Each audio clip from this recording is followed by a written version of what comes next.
relatives turned up, this was abandoned.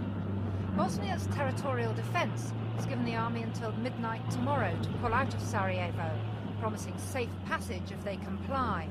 But after the attack on an army convoy this weekend, it's unlikely they'll be believed. The Serbian authorities said soldiers from Serbia and Montenegro were being recalled, but this still leaves most of the force, ethnic Serbs from Bosnia, well armed and ready to fight it out.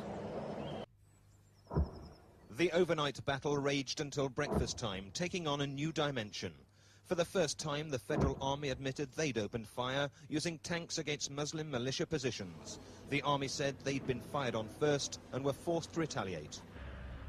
The morning after scenes have now become commonplace, further devastation and death on the streets of Sarajevo. Amongst the casualties, an ambulance driver who became a target. People from the Muslim village of Butmir, on the outskirts of Sarajevo, emerged this morning in a state of shock.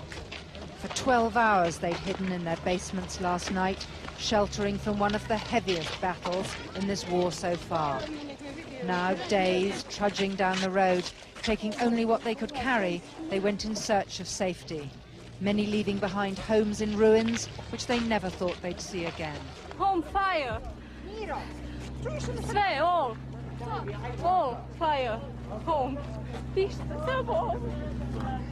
These villages were particularly badly hit when the Serb-dominated Federal Army intervened in last night's battle.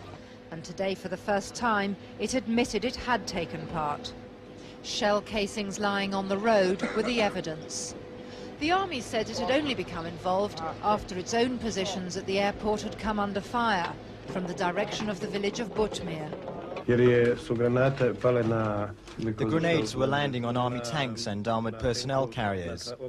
After that, the fighting spread towards the airport, where soldiers defending the airfield came under fire from Butmir. They were also shooting at the control tower.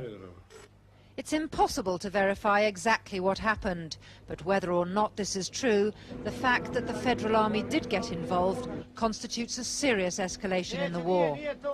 And for the European community negotiators, who somewhat ironically called on the army barracks to deliver a copy of yesterday's ceasefire agreement this morning, this is a bitter blow.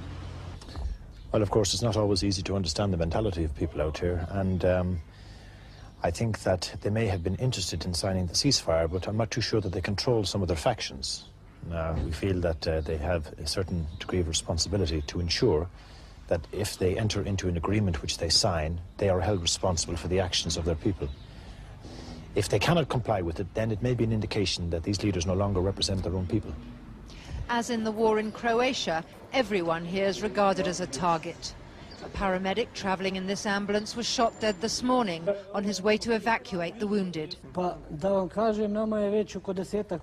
We have 10 damaged vehicles.